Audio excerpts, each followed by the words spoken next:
Hey guys, what's going on? It's Gareth. I don't know about you, but I absolutely love a good mystery. Those mysteries, they get your mind ticking. What on earth could it be and what is the answer? Have you heard about these mysterious moving rocks? They actually call it the sailing rocks, which is in the Death Valley in America, in California's desert. This is one of the driest places on Earth. It's the driest place in America. And take a look at this. There are these rocks that seemingly move by themselves. Now, this has been well documented for a long-ass period of time. We're talking about hundreds of years, if not thousands of years, throughout the Native American Indians that were living in the area at the time. Yeah, this is a crazy true thing that's actually happening. If you've never heard about it, just take a look at that. This rock has gone. We'll do a bit of a tenant in reverse. This is what's happening. This rock has gone from there, zigzag that way, and it's gone that way. And another rock has gone that way.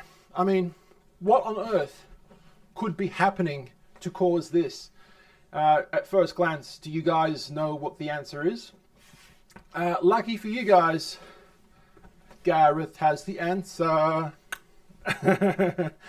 Only because of two really smart people who actually discovered this a few years back. I'll tell you the story in a second. But yeah, just look at that.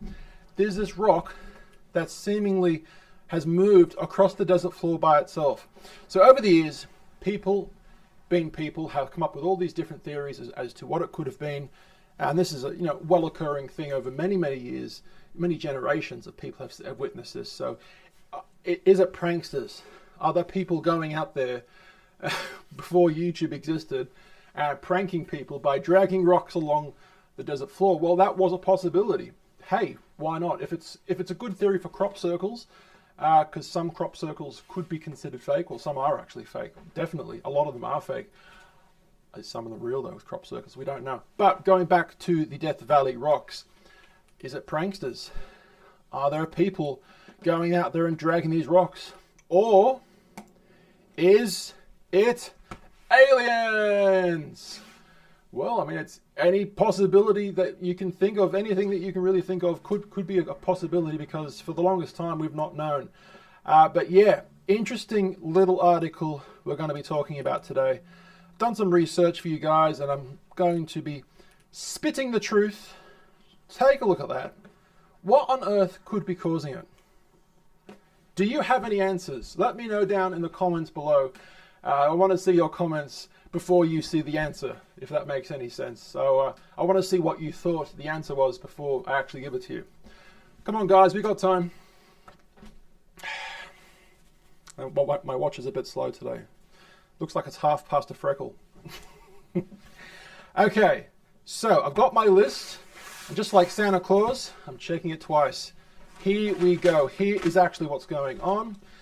Death Valley is in a national park in the USA. Good old USA. Why is it called Death Valley? Death Valley was given its foreboding name by a group of pioneers lost here in the winter of 1849 and 1850. Even though, as far as we know, only one of the group died here, they all assumed that this valley would be their grave because it's just so hot. Does anything live in Death Valley? However, it would be wrong to think that nothing lives in Death Valley. The valley is full of life. Wildflowers grow very quickly after a little rain. Some desert plants can send their roots down more than 18 meters. Wow, I didn't know that, to reach water deep in the ground. So there is some water there. Now, famously, Death Valley is famous as the hottest place on Earth and the driest place in North America. The world record highest air temperature is 134 degrees Fahrenheit, when I've got it written down here somewhere, which is very hot Celsius. 56.7 degrees Celsius. Unbelievable. Now, during the winter months, at night time, this valley gets to below freezing temperatures, which is a key to this story. And we're about to unlock this story to its full potential. Here we go. Here is a photo of some of the extreme weathers that you can find. This is one of the most hottest days. I don't think the sign was working properly, but yeah, 136 or 33, something like that. It's a very famous sign where people stand and pose to see how hot the actual temperature is. So you've got one in Celsius and you've got one in Fahrenheit. Unbelievable. That's 59 degrees Celsius. My goodness, that's almost 60 degrees. Unbelievable.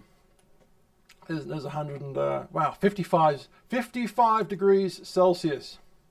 Unbelievable. All right, Death Valley. Here is some of the sliding rocks during a rainstorm. Now, you guys see this. This is still not explaining what's happening, but as you guys can see, there is a thin layer of ice that's formed due to a bit of rain.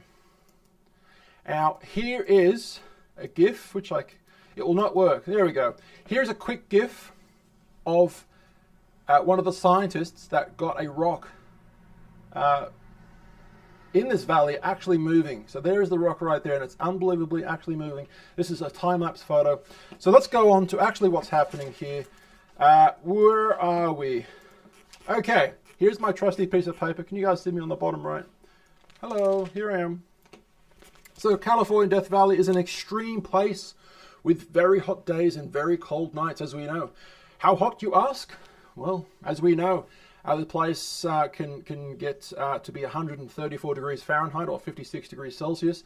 It is one of the driest places on Earth, driest in America, driest in North America, I should say. Now, the answer to our question is that 2 geologists went to this place and studied the rocks for 2 years.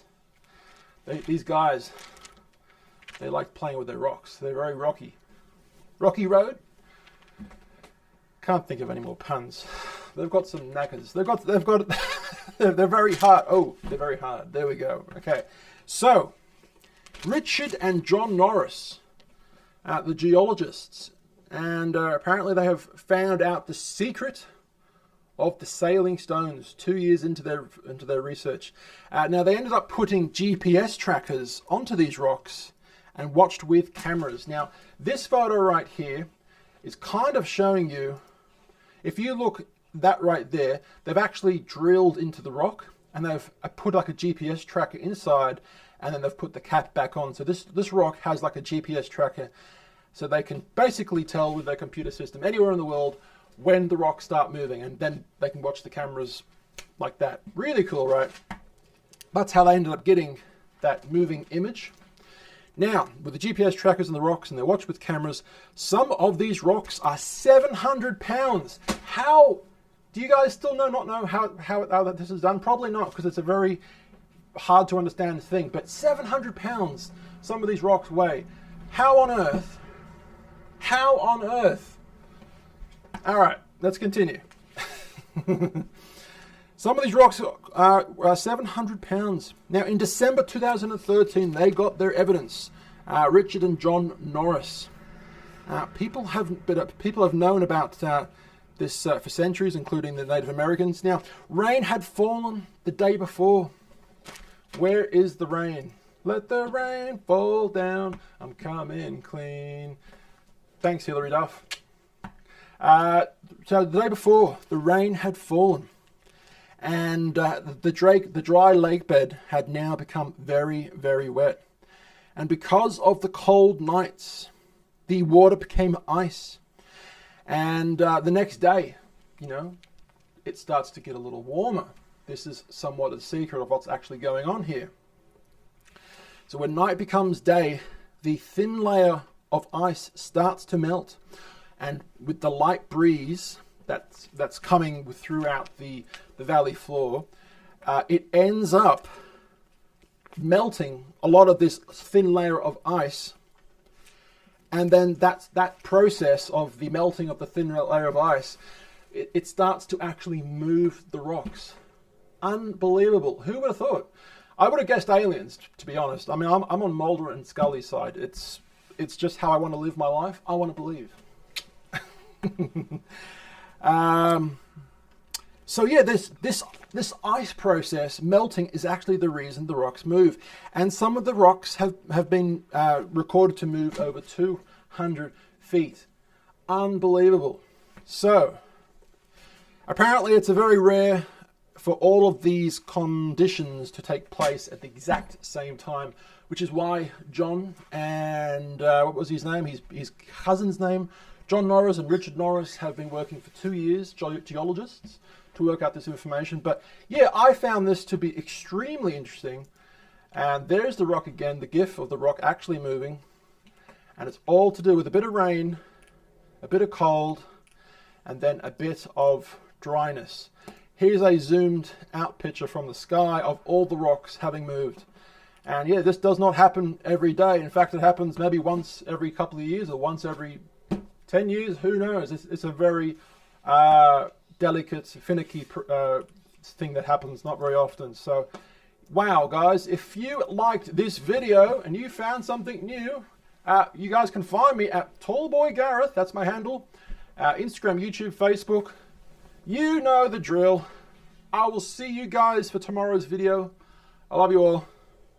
Peace out. Bye.